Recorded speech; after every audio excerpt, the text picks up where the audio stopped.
difficult. You might have a stand-up, right? And you can still have that, but is it the same thing when you're not physically there?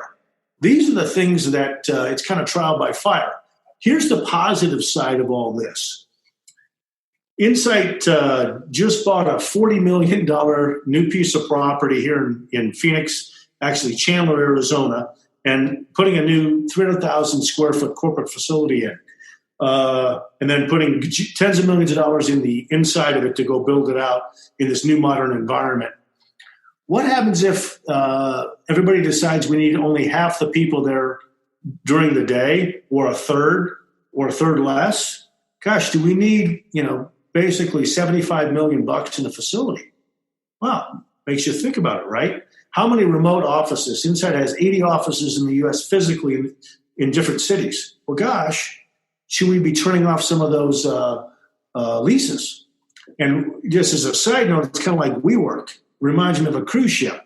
I'd love in this environment to go to a place where I'm going to meet hundreds of people I don't know. I'm going to mix and mingle with them, and then tomorrow I'm going to do the same thing with a different group of folks. I think that whole business model is going to get turned on its head. So we have a bunch of WeWorks that we use in the U.S. as an example or equivalents. Hey, are those dead also? So we don't have a choice, even post this virus as an example. So if we end up in a situation where we're able to collapse our amount of facilities, hey, that might be a good thing. But this is where we keep asking the same questions. Is there another shoe to drop? Do people get tired of it? Do they lose that social interaction? There's one more thing that I think about with this, a little bit like you, John. So you learn the business physically, face-to-face, and then you're very comfortable doing it. What if you didn't know anything? Would you have the same acumen, experience, and skills if you learned the whole thing remotely, as an example? Yeah, it's a difficult question to answer. Because I'm not sure I can answer it. I don't know. Because I thrust myself into this early on. Just part of it was a challenge, right? To see, could you run a company completely remotely? I mean, remember, I tried to run the whole thing on an iPad for a couple of years, and ultimately that was tough. I mean, I really did try, but it was tough. Hey, I have a question from Drew. Yeah. Obviously, all 100% of your employees are impacted by this pandemic. What have been some of the practical strategies to communicate cross-culturally to keep the troops informed, engaged, inspired? Frequency, methodology, those kind of things. Okay, so I'm glad you brought that up, because that's not 100% accurate. I'll tell you why. So in the U.S., as an example, our physical distribution center is based out of Chicago. It's a very large facility. It's centralized. We have one in the U.S. Now, we use our manufacturer partners sometimes to drop ship directly from their shipping location, docks, etc. But inside that facility, we have hundreds of people that configure devices, do all sorts of stuff. And to that end, we're asking hundreds and hundreds of people to go to work physically every day because it's a necessary function. It's something that we absolutely have to have. A lot of stuff is software, but a lot of stuff is physically hardware. A good example is and I'll jump back to this in a second. On this is, let's say we're providing healthcare providers with iPads, with new things, new devices, et cetera. Well, somebody physically has to go configure those. They have to physically get them in the warehouse, ship them to all the different hospitals and locations. So Insight's still shipping physically over 100,000 items a day right now out of the distribution system. So all that motion is still going. So they can't be virtual, as an example. And then at some places like FedEx, we have 100 employees on site. They're helping them run their IT platforms, et cetera. Well, so we're basically asking them and giving them all these great news about, hey, we really appreciate you, et cetera. But they're right in the middle of harm's way, and other folks aren't. One of the things we did last week, as an example, I gave what I would consider an emotional and motivational speech to the whole team globally, where I talked about how difficult of a time this is, how some are sacrificing more. We're all in this together, but hey, somebody's the tip of the spear here. Somebody has to physically go to FedEx to make sure their document system prints out so labels come out, as an example, or else all these other mission critical products aren't going to physically get to customers, as an example. Well, gosh, that's easy for me to say. I'm not the guy showing up in quote unquote harm's way every day. How do you go do that, and how do you get that cohesion? I think we're working okay right now, but if this goes another 60, 90, 120 days, will it be the same answer? I don't know that. But the cultural piece is, I think, what kind of puts everybody together. So I'm constantly telling stories. Internally, Ken, the CEO, is doing it. We're constantly going around and talking to people about the great thing. I can physically give you, we shipped a bunch of HoloLenses in the UK to the NHS, the National Healthcare System, to basically help these guys as they were trying to figure out how do you fix ventilators remotely, okay? So we gave one to the factory, we gave them to these guys, we physically hand-delivered them, drove them all over the UK to go do that. Why? Because it needed to be done, right? But again, somebody was in harm's way. It's easy for somebody back at the home office or in London to type the keyboard and say, hey, you guys go do that. So that's a very different ask culturally. So how do you get that cohesion? And how I like to do it is through recognition and telling the stories of success. Hey, John, Susie, and Billy went out there and not only did they get it done, they personally delivered these to the hospitals, walked into the hospital, had donned the gowns, everything else, and actually showed them how to use the HoloLens and how they could go back to the home office, the factory, and make sure, hey, we need to make sure these ventilators work, right?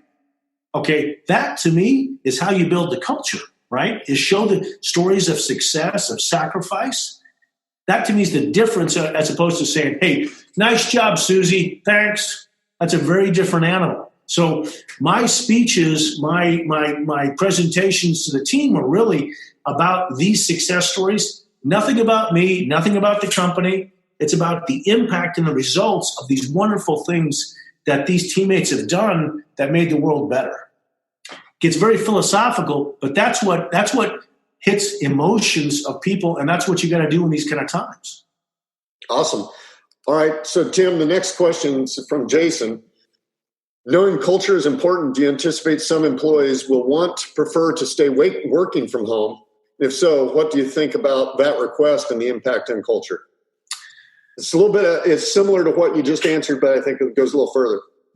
So one of the things with this, as an example, is that historically, work from home, especially among the older folks like myself in management, that was a request. You made the request, and then you were authorized. I think one of the things that this is going to switch, it's going to be a viable option in most every position now. I do think we're going to have a thing where, hey, you've got to be here on Thursdays physically or on a regular basis, these kinds of things. But I think it'll be kind of default, de facto position. As far as building culture, it's in the back of my mind right now, and it's one of the things I start thinking about post-virus. What does the world look like? What is the new normal? Not just from an internal perspective, but also external. I mentioned cruise ships. So I'll use my example in cruise ships. I believe they're going to have to do probably two things. They're going to have to do a screening for temperature and even potentially pathogens of every customer that gets on the ship. They're going to have 50, 100, 500 sensors around that are measuring, looking for pathogens. And they're probably going to have to test every employee on that ship every day and maybe the passengers every 3 days. Why? Because people aren't going to say, yeah, I'm going to go do that. And there'll be a new good housekeeping seal that says on the website or wherever it is, hey, that thing's green. That means these guys are good and tested, okay? So you think about that.